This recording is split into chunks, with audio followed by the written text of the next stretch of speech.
예, 캄보디아에 구금됐던 한국인 64명이 오늘 인천국제공항을 통해 입국했습니다. 그리워했던 집으로 돌아가나 했지만 수갑을 차고 관할 경찰서로 압송됐습니다. 먼저 영상으로 만나보시죠.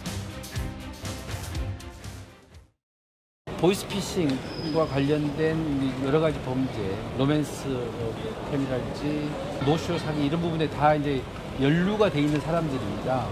그런데 우리 한국 당국에서 아직 조사를 받은 사실이 없기 때문에 우리가 지금까지 캄보디아 당국으로부터 통보를 받고 여기서 이제 계속 피해 사실도 구중하고 추가 범죄 사실을 확인하고 있는 과정이기 때문에 한국 조사가 마무리가 돼야 알 수가 있는 내용입니다. 예, 윤 실장님. 지금 캄보디아에서 64명이 송환됐는데 캄보디아 당국이 이 스캠 단지, 이 범죄 소굴에서 검거한 사람이 59명, 그리고 자진 신고해서 구출된 사람이 5명이라고 합니다. 그래서 범죄 용의자이기 때문에 기내식도 포크를 사용할 수 없는 그런 샌드위치 등을 제공했다고 하고요. 아무래도 범죄 피의자다 보니까 마스크나 모자 등 얼굴을 가리고 수갑이 찬 채로 저렇게 압송되는 모습을 보셨어요. 자, 피의자면서 피해자이기도 하다고 합니다. 자, 어떻게 송환을 빨리 한 건 다행인 일이겠죠? 거죠?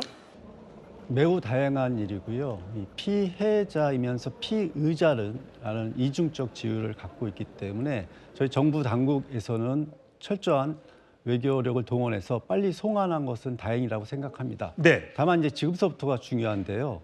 여러 가지 범죄 혐의가 있을 것으로 사료됩니다. 예. 이 범죄 단체와 관련이 되었을 경우에는요, 뭐 교사, 방조, 총책, 중간책 각자의 범죄 가담 역할과 임무가 다 있기 때문에 예.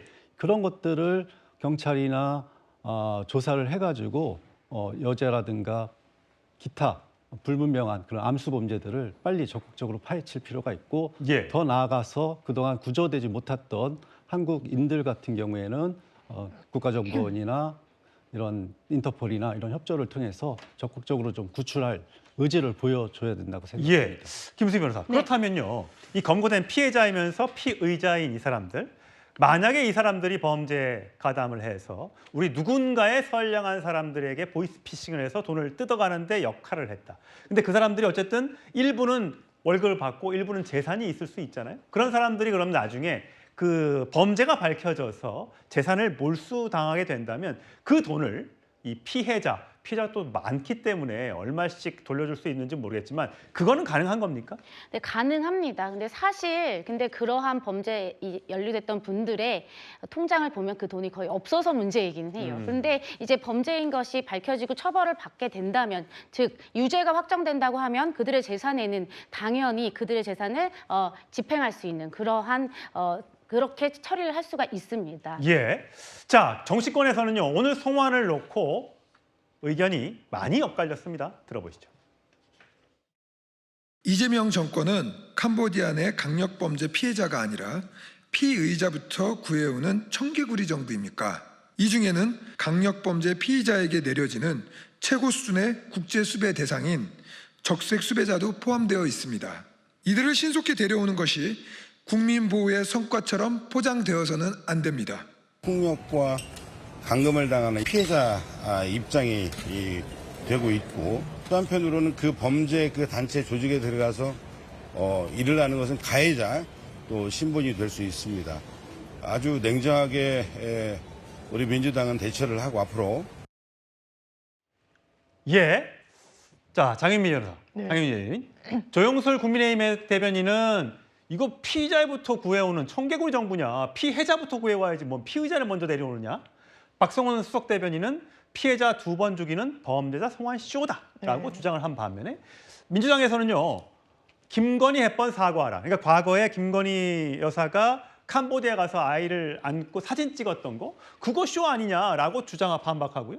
박수현 수석 대변인도 이거 윤석열 정부에서 돈 다 퍼주고 예방 조치 안 한 네. 그 윤 정부 탓 아니냐 이렇게 좀 싸우고 있어요. 국민의힘에서 논평 낸 걸 보면요. 왜 피해자를 구하지 않고 피의자를 구해왔냐고 예. 국민들이 오독하시고 오해하실 수 있게 이 논평을 낸 거라고 생각합니다. 국익에 전혀 도움되지 않습니다. 아까 윤혜성 실장님이 지적해 주신 대로 이 송환된 사람들이 처음에 갈 때는 피해자로 가는 거예요. 어떤 알바인지 정확히 모르고 갔는데 그 이후에 범행에 가담하게 되는 그런 성격이 있습니다. 기본적으로 보이스피싱, 로맨스 스캠 굉장히 조직적으로 점조직으로 이루어진단 말이에요. 본인이 중간에 한 역할을 맡는다고 해서 나 몰랐다. 나 이게 어떤 범죄인지 몰랐다. 아니요. 그 대가를 받거든요. 그리고 그 상응하는 비용이 적지 않습니다. 법원에서 받아들이지 않습니다. 전자금융거래법 위반, 그리고 사기, 그리고 더 이 실무에서 수사하는 내역을 보면 범죄 단체로까지 조직이 있는지, 강령이 있는지, 명령 체계가 어떤지까지 봅니다. 예. 혼재되어 있는 성격이 있는 거예요.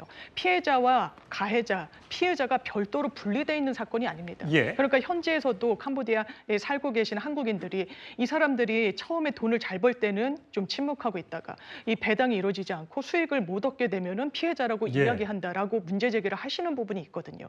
그러니까 이런 혼재된 성격과 관련해서 일단 국내로 들여오는 게 좀 필요한 겁니다. 예. 범죄 피해자로 또 발전할 예. 수도 있기 때문에 그런데 이런 논평을 내는 건 저는 국익에 도움이 전혀 안 된다고 생각합니다. 예, 송영원 전 대리님. 좀 생각이 다른데요. 일단 캄보디아의 저 범죄 조직과 관련되어서 지금 남아있는 우리 한국인들이 어떤 유형이 있는지를 좀 살펴볼 필요가 있습니다. 첫 번째가 오늘 오전에 송환된 구치소에 구금되어 있던 피의자 성격이 있는 한국인들입니다. 두 번째는 캄보디아의 이민 관련 시설에 구금되어 있는 한국인들이 있고요. 세 번째는 범죄 조직에 갇혀 있다고 볼 수 있는 분들이 있습니다. 네 번째가 지금 행방과 소재가 파악이 안 되고 있는 분들입니다. 그리고 이 네 유형 바깥에 있는 유형이 또 어떤 분들이냐면 범죄 조직에 자발적으로 남겠다고 하는 사람들입니다. 그러면은 이 사람들은 일단 논외로 하더라도 1, 2, 3, 4번 중에 쉬운 순서는 1번부터 4번까지 순서입니다. 그런데 급하고 중요한 것은 반대로 4번부터 1번까지 역순입니다. 지금 우리 정부는 일단 1번 하나를 했는데 그걸 가지고 좀 과대하게 홍보하는 듯한 측면이 없지 않아 보여요. 그러면은